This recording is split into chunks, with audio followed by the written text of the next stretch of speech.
Мен Ақтауда тұрам. 21-ші жылы көкіректен операция жасатып, соны ол онкологияға ұласып, анализі нашар болып, бірнеше химия алдым, бірнеше лучевая терапия алдым.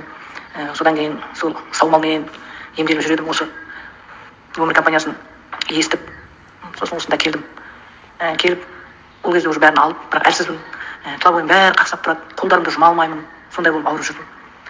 Сосын осы Камчатканың назначениесіменен свечесін, капсуласын ішіп бастадым. 2 күннен кейін ішкен біртүрлі айналам жап-жарық болып кетті. Көзім ашылып кеткендей болды. Сонда білдім мен сондай әлсіз болып жүргенімді. Содан бері ішіп, 1 жылдай іштім, сосын тоқтаттым. 6 айда ішіп, перерыв жасап, сосын 23-ші жылы қайтадан мен секторальный жасаған көкірегім қайтадан ісік пайда болды. Декабрьде ол жерге түскенде айтты, қайтадан ісік бар деп. Сосын мен алдым да капсуланы күніне 2 реттен свечесін Камчатқа келіп айттым, Камчат назначение берді, соны айдап іштім. Декабрь, январь, февраль іштім. Мартта енді ол онкологияның врачтары операция деп қоймайды ғой, енді өзім де қорықтым, соны операцияға бардым. Операцияға барғанда врачым айтты, операциядан кейін после операция. Консилиумда врачтар келіп бәрі айтады ғой, мына осындай қайтадан образование пайда болды деп. Сонда ана врачым айтты, мен 50 жыл үлкен врач еді, онколог-мамолог. Осы практикамда өмірлік мен бірінші рет кездестім, бұл кісінің ісігі бар, ісігі болған, бірақ дейтін мыжырылып ісігі дейтін кеуіп қалған деді. Мен бірінші рет кездестім бұндай неменен, бірақ гистологияға жібердік, келгесін белгілі болады деді. Бірақ өзіме айтты, қорықпаңыз, менің ойымша сізде енді онкология жоқ деді. Мен енді күттім. Результат келді, действительно онкология жоқ. Мен ешқандай злокачественный болмағасын, химияда, лучевая терапияда алмадым, маған ол назначение бермеді.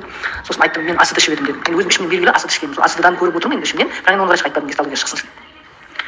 Шыққаннан кейін айттым, мен ацет ішіп едім деп едім. Врачым айтты, іше беріңіз деді. Неменен схемамен демалып ішіңіз деді. Мен содан бері 23-тен бері 24-ші жыл болды, әлі сол схемасымен ішемін. Өте пайдалы. Мен тек қана өзім осы өнімнің пайдасын көргеннен кейін айтып отырмын. Және менің жолдасым да үнемі запор, үнемі жүрегі айнып, бауырында кистасы бар деді ғой. Енді ер адам көп сенбейді, бірақ менің результатымнан кейін ол кісі де ішіп бастады. 1 жылдан асты ол кісінің ішкеніне. Ол үнемі бір 2 ай демалады да іше береді. Ол кісінің жүрегінің айнуы да кетті. Өткенде бауырдың кистасын ол жаққа түсіргенімізде ол кистасы уақ болып 2-3-ке бөлініп кетіпті. Енді тағы түсеміз, сонда белгілі болады. Сосын ол кісінің мұрнының іші үнемі жара болып жүретін еді ғой. Әсіресе қыста жара болады да жүреді, жара болады. Сол жарадан құтылды. Ал бұл өнімнің пайдасы орасан зор, сондықтан ешбір қорықпастан өнімді іше берулеріңізге болады деп пайдаланған адам ретінде айтып отырмын.